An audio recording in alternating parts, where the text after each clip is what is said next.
In today's video, I'm going to teach you how to colorize and restyle photos with palette.fm.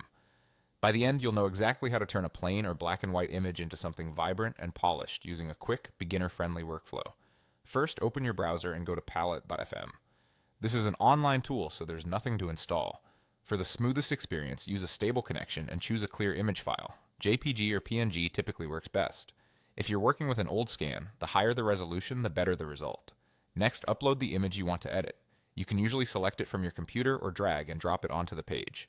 Once it's uploaded, the AI will immediately analyze it and apply what's called a base palette.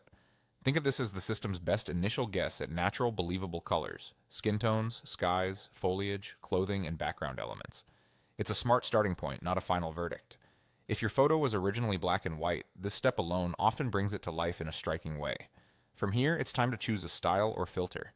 You'll see options like vivid, natural, or outdoor vibes. Each one changes the overall mood, saturation, and warmth of your image. Vivid pushes bolder colors and contrast. Natural aims for a realistic, balanced feel, and outdoor vibes can lean into brighter greens and open-air tones. Use the arrows to cycle through different attempts so you can compare interpretations quickly. As you browse, pay attention to tricky areas like skin, skies, and shadows. If a style pushes colors too far or introduces a tint you don't love, keep cycling or switch to a different filter. Small differences can make a big impact, especially in faces and fabric textures. When you find a look you like, pause and give it a final once-over. Consider what you want the photo to communicate: nostalgic and soft, crisp and modern, or somewhere in between.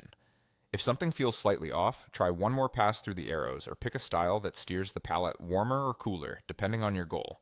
This fine-tuning is quick and usually lands you on a satisfying result without extra complexity. Finally, download your image once you're happy.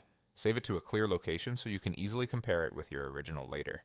And that's it. Go to palette.fm, upload, let the AI create a base palette, explore styles using the arrows, and download your favorite version. Enjoy transforming your photos and have fun experimenting with different moods and looks.